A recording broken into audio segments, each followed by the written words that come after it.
कैसे हैं आप?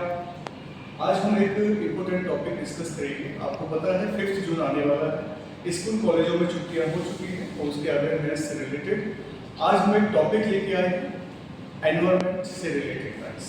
ओके, तो 5 जून को हम सेलिब्रेट करते हैं वर्ल्ड एनवायरनमेंट डे। तो इस पर हम लोग आज डिस्कस करेंगे कुछ points related to India and world. Okay, तो आपके एग्जाम्स के पॉइंट ऑफ व्यू से इम्पोर्टेंट रहेगा और एक अवेयरनेस वीडियो भी रहेगा। तो world environment day, world environment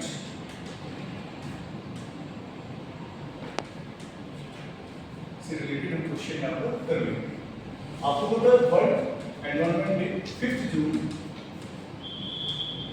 1972 को शुरू किया गया, स्टार्ट हुआ था। कैंपेन भी किए गए थे, इसके लिए अवेयरनेस कैंपेन भी हुए थे और लोगों को अवेयर किया गया था कि हम क्यों मनाते हैं, क्यों मनाएं, ये ज़रूरी है। अभी हम एक सर्वे हुआ है, 180 में से 176 रैंक है इंडिया। अगर हम इंडिया की बात करें, इंडिया का पोजीशन क्या है, बहुत बैड पोजीशन है इंडिया का। ठीक है, आप कहेंगे सर टॉप 2 कौन से? टॉप 2 है, टॉप 2 कंट्रीज हैं इस्टोनिया और लक्समबर्ग। इस्टोनिया, लक्समबर्ग, जर्मनी भी, मेजर पॉइंट याद रखना है। ठीक है, इस्टोनिया, लक्समबर्ग, जर्मनी ये टॉप 3 हैं जिन्होंने अच्छा रैंक हासिल किया है वर्ल्ड एनवायरनमेंट प्रोटेक्शन को लेकर। लेकिन इंडिया का रैंक आपको थोड़ा सा आपको लगेगा कि सर बहुत ही ज़्यादा बैड है। चलो ये तो बैड है, अगर मैं उससे पहले की रिजल्ट की बात करूँ तो 180 आउट ऑफ 180 था। सबसे बैड जो कंडीशन थी वो इंडिया की है। अब इंडिया की सबसे बैड कंडीशन ऐसा क्यों? आपको पता है कि आपका जो हिंदुस्तान है वो हिंदुस्तान पूरा रिवर्स, आपकी अच्छी सी रिवर्स आपके हिंदुस्तान में, ऊपर से हिमालय भी अच्छी तरह से बढ़िया लोकेशन बनाता है, बढ़िया खूबसूरत बनाता है इंडिया को। अब जहाँ हिमालय है और करीब लगभग 4000 रिवर्स हैं जिस इंडिया में, और वहाँ का एनवायरनमेंट देखा जाए तो फॉरेस्ट रिपोर्ट है, क्योंकि एनवायरनमेंट को फॉरेस्ट एंड एनवायरनमेंट मिनिस्ट्री देखती है गाइस। ठीक है, फॉरेस्ट एंड एनवायरनमेंट मिनिस्ट्री देखती है इसको, तो ये इस मिनिस्ट्री के अंदर आता है। ठीक है, तो मैं इंडिया की बात करूँ तो इंडिया में सबसे ज़्यादा फॉरेस्ट्री है, अच्छा खासा एनवायरनमेंट इकोसिस्टम इकोलॉजी है, बट फिर भी इंडिया की रिपोर्ट जो है 180 आउट ऑफ 176 है। अब कहेंगे सर ये कौन प्रिपेयर करता है? Prepare by UNEP, United Nations environment programme. यही है जिसका हेडक्वार्टर आपको पता है नैरोबी है, कीनिया में। कीनिया में नैरोबी है, साउथ अफ्रीका एक कंट्री है, उसके बगल में कीनिया है। नैरोबी इसका हेडक्वार्टर है, यूनाइटेड नेशंस एनवायरनमेंटल प्रोग्राम। ये प्रिपेयर करता है और हर 2 साल बाद ये रिपोर्ट पब्लिश होती है। ठीक, याद रखना है 5 साल नहीं, ना ही 7 साल, ना 10 साल, 2 वर्ष बाद ये पब्लिश होती है। ठीक है, याद रखना है 2 years later। अब एनवायरनमेंट को लेकर जो डिस्कस किया कर रहा हूँ, 4000 नदियाँ हैं हिमालय से, फिर भी इंडिया का इतना कम क्यों है? अब जितने भी टॉप कंट्रीज हैं, इस्टोनिया है, लक्समबर्ग है, जर्मनी है, क्या ये इनके यहाँ पर हिमालय, क्या यहाँ माउंटेन ज़्यादा है या हिल्स है, या यहाँ ज़्यादा से ज़्यादा बरसात होती है, रेनफॉल होती है? बिल्कुल नहीं, नॉट एट ऑल। फिर भी यहाँ भी कंट्रीज टॉप 3 में नंबर लेके आ रहे हैं, लेके आना चाहिए हमें टॉप 10 में, टॉप 100 में भी। इतना गंदा रैंक है हमारा, क्योंकि हमारे यहाँ मेंटेनेंस ही नहीं, अवेयरनेस ही नहीं, प्रोटेक्शन कैसे करेंगे, conservative form and sanctuaries, national park. आज हमारा जो पॉपुलेशन है वो अवेयर ही नहीं है कि इंडिया का जो एनवायरनमेंट रैंक आया है, फॉरेस्ट एनवायरनमेंट रैंक, वो बहुत ज़्यादा खराब है। एनवायरनमेंट इंडेक्स में भारत का रैंक बहुत ज़्यादा डाउन होता जा रहा है। पहले 180 था, थोड़ा रिफॉर्म कर लिया, पहले से थोड़ा रिफॉर्म्स हुआ है, 4 रैंक थोड़ी इम्प्रूव की है, लेकिन वो थोड़ी इम्प्रूव नहीं होती है। ज़्यादा ही आप 176 है तो खराब ही एक तरह से। अब खराब क्यों है? क्योंकि इंडिया की जो पॉपुलेशन है उनके अंदर अवेयरनेस की प्रॉब्लम्स आ रही है।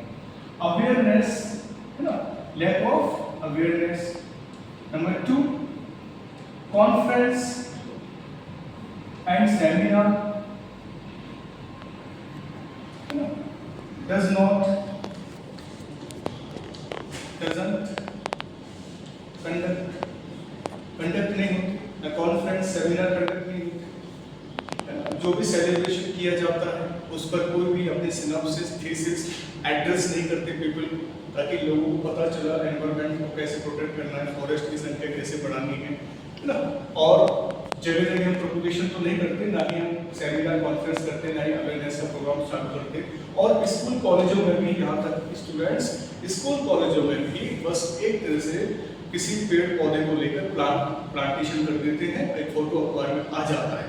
बाकी हम वहाँ भी रूल्स एंड रेगुलेशन फॉलो नहीं करते, ना बताते, ना ऐसे लिखवाते बच्चों से, और ना ही अवेयरनेस को भी सेरेमनी कराते रिलेटेड टू एनवायरनमेंट। अगर यही हाल हुआ इंडिया का एंड इंडिया के जितने भी साउथ एशिया की कंट्रीज हैं, वर्ल्ड एनवायरनमेंट में वो ज़्यादा से ज़्यादा हार्मफुल होगा आने वाले क्लाइमेट चेंज में।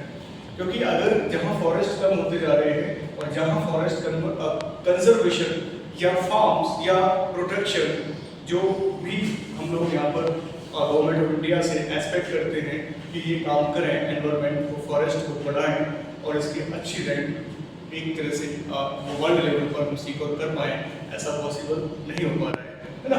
अगर ऐसा होता रहा, चलता रहा, तो आने वाले टाइम में फ्लड, टेम्परेचर का सामना करना पड़ेगा। और यहाँ तक कि हमारे वाटर रिसोर्सेज, हमारे सोर्सेज मैक्सिमम कम होते जाएंगे। आपको पता है कि अगर मैं बात करूँ इंडिया के लेवल पर कि नॉर्थ कैंपस की तरफ देखें, वेस्ट कैंपस की तरफ देखें, तो यहाँ पर मैक्सिमम फॉरेस्ट जो है डाउन आते नजर आएंगे आपको, है ना। राजस्थान है, हरियाणा है, पंजाब है, ठीक है। पंजाब में थोड़ा बहुत ठीक है, ग्रीन ग्रास और वहाँ की जो एग्रीकल्चर है, इरिगेशन सिस्टम बढ़िया है। बट राजस्थान, हरियाणा और गुजरात कुछ ऐसे स्टेट्स हैं जहाँ पर सबसे ज़्यादा प्रॉब्लम है, पेड़ों की संख्या एंड फॉरेस्ट जो है वो ज़्यादा से ज़्यादा कवर नहीं हो पा रहा है। वहाँ की जो लैंड एरिया है वो बहुत डाउन होता जा रहा है, ठीक है। जो हमारे पास प्रीवियस रिपोर्ट थी वहाँ पर हम लोग टोटल बात करते हैं 24.67% हमारे पास फॉरेस्ट और ट्रीज टोटल मिला के कितना था। और हम बात करें सबसे ज़्यादा पेड़ों की संख्या कहाँ पर है, तो आप बताएंगे महाराष्ट्र में है। पेड़ मतलब ट्रीज की संख्या महाराष्ट्र में है। अब बात करें फॉरेस्ट कहाँ पर सबसे ज़्यादा, तो एमपी में है। अगर हम इंडिया के हिसाब से बात करें, है ना, सबसे ज़्यादा फॉरेस्ट एमपी में, मतलब फॉरेस्ट जो लैंड एरिया कवर करता है वो कौन सा स्टेट है, मध्य प्रदेश। एंड जो पेड़ है या ट्रीज है वो महाराष्ट्र जो कवर करता है, ठीक है, मैक्सिमम यहाँ पर है। अगर हम परसेंटेज की बात करें, ये तो एरिया है, अगर हम परसेंटेज की बात करें, परसेंटेज सबसे ज़्यादा कहाँ पर है फॉरेस्ट की, तो बताएंगे आप मिजोरम में, ठीक है। मिजोरम में परसेंटेज ज़्यादा है, मिजोरम में परसेंटेज ज़्यादा है। हम वहाँ पर काम अच्छा कर रहे हैं मिजोरम के अंदर, ठीक है। जैसे लाइक मैंने जैसे बताया, मध्य प्रदेश में क्या है, फॉरेस्ट कवर एरिया यहाँ पर सबसे ज़्यादा है, फॉरेस्ट कवर एरिया। सारे मेन पॉइंट है गाइस, ठीक है। ये अवेयरनेस वीडियो है, आप इसको अवेयरनेस मान सकते हैं, आप एग्जाम के पॉइंट ऑफ व्यू से पॉइंट्स लिख सकते हैं, डिस्कस कर सकते हैं, कमेंट छोड़ सकते हैं, जो भी आपको लगता है, ठीक है। महाराष्ट्र में ये ट्रीज कवर एरिया में अच्छा रैंक 1 है, इसका भी रैंक 1 है। हम बात करें, अगर हम परसेंटेज में बात करें तो मिजोरम, परसेंटेज में बात करें तो मिजोरम में ये परसेंटेज कवर एरिया कौन सा है, तो वो है मिजोरम। फर्स्ट रैंक इसकी मिजोरम की भी अच्छा रैंक है इसका, ठीक है। अगर हम आंध्र प्रदेश की बात करें, आंध्र प्रदेश गाइस, तो आंध्र प्रदेश की growth rate decade growth rate अच्छी है, डिकेड ग्रोथ रेट यहाँ पर बिल्कुल बढ़ती नजर आई है। 10 साल की वृद्धि देखी गई है। तो आंध्र प्रदेश में पेड़ों की संख्या और जो एनवायरनमेंट ऑफ फॉरेस्ट है यहाँ पर थोड़ी ग्रोथ रेट देखी गई है, ठीक है। थोड़ी मतलब पॉइंट के समथिंग है, ज़्यादा भी नहीं है, बट यहाँ पे लोग अवेयर काम कर रहे हैं, है ना। साउथ इंडिया में आप देख सकते हैं फॉरेस्ट कवर एरिया ज़्यादा होते जा रहे हैं। अगर बात करें डिकेड के हिसाब से, आप नॉर्थ ईस्ट में देख सकते हैं, तो नॉर्थ ईस्ट में मेजर परसेंटेज में तो पूरा नॉर्थ ईस्ट क्या है, हिल एरिया है, माउंटेन एरिया है, वहाँ भारी बारिश होती है। आप देखिए बारिश जहाँ पेड़ों की संख्या ज़्यादा होगी, फॉरेस्ट होगी, तो बारिश होगी। अब जहाँ है नहीं, जैसे कि जहाँ है नहीं हरियाणा, राजस्थान, है ना, गुजरात, ये ऐसे कुछ स्टेट्स हैं जहाँ पर पेड़ जो है, ट्रीज फॉरेस्ट बहुत डाउन होते जा रहे हैं।